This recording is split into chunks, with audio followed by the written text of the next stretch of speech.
This is why I can't have nice things.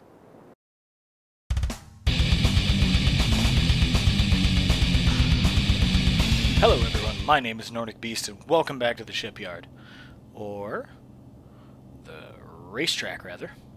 So, this is a racetrack that I put together. It's just a test prototype version. It's not very good.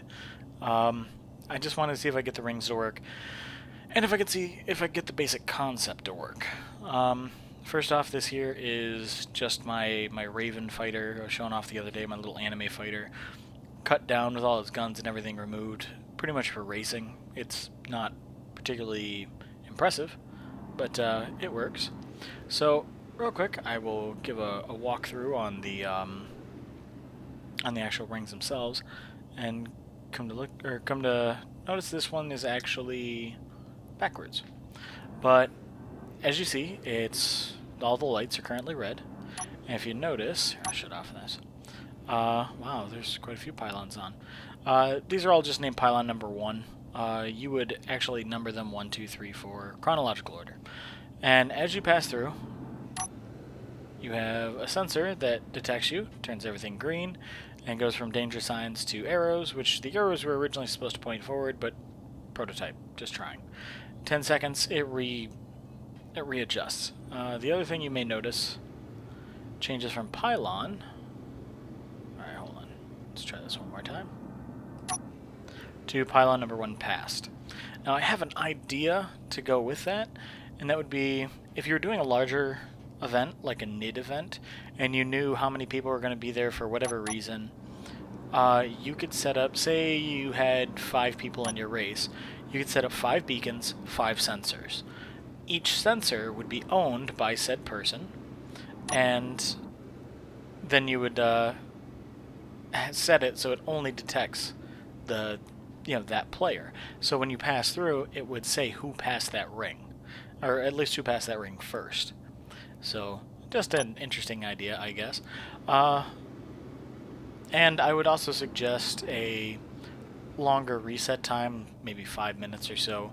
The reason it's only 10 seconds on here is it's just me, just trying to get this working. So I'm going to go ahead and do a quick run through.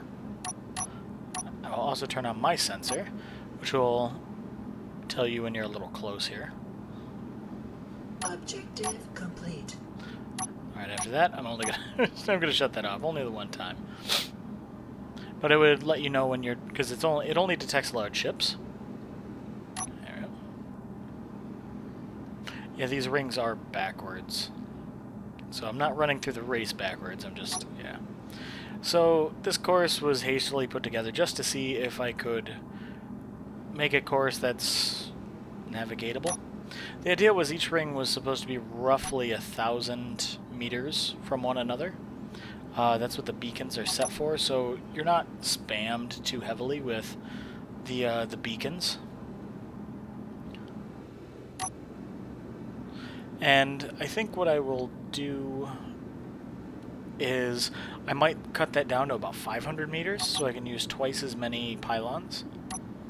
And I can make tighter turns, because Reno racing, aircraft racing, has always fascinated me. And some of the early racing... Oh wait, it's this one. I gotta go through here. And through this one. I know they're poorly set up. Like I said, I was pretty hasty about it. And pow. Yeah, and I almost hit it at the end. So, in early racing, which I believe was with the Thompson Trophy, there was a small aircraft, I believe the GB? Yeah, I think it was the GB. And it had this huge engine, and it could almost do 300 miles an hour, and this is in the 1930s, so it was very, very fast. Extremely unstable, but it was so fast that it could outrun everything in a straightaway, but it had trouble on the curves of the pylons. It had to take everything super wide, but it made up for it in its overall speed. And I would like to be able to make a course. This is by the way, this is a limited exploration world with low density, and I think I limited it to 10 or 20 kilometers, so it's not that big, but it's got a couple of asteroids in it, so you can look around and actually see asteroids. And I would make a racetrack that would go long enough so you could go to different asteroids and whatnot. I think I would like to see if I can get a couple of guys together to build a decent track and actually run it. I know, again, DHR Mike and Dracul were working on one, and I don't know, maybe I could work with them on theirs, or if they would be willing to work with me on mine. And I would like to come up with rules for making a proper racing ship, maybe a limited number of mods, and then give a set idea of how much thrust you're allowed to have, maybe thrust to weight, something like that.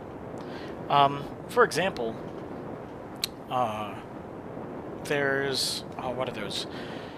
The F1 races, I think they are, in Reno. Basically, they're small aircraft, all with 110 horsepower engines. The exact same engine. They'll have a minimum wing area that they have to have and a minimum size. So they can't get any smaller than a certain size. And it's all about piloting skill as opposed to actual aircraft design. But there have been aircraft that were above the rest. But even on like 100, 110 horsepower, these things do like 300 miles an hour. They're unbelievable. So I like the idea of that, though. Everything roughly equal, but you can still come up with your own design and then, you know, do a ring course like this. So yeah, that was just my idea that I've been spitballing with, and these are my prototype rings and my cool racer, my lady in red, even though it doesn't race particularly well. Actually, I think it's all point of perspective, because it's a big fighter, or big ship, big small ship, compared to these large rings, you know.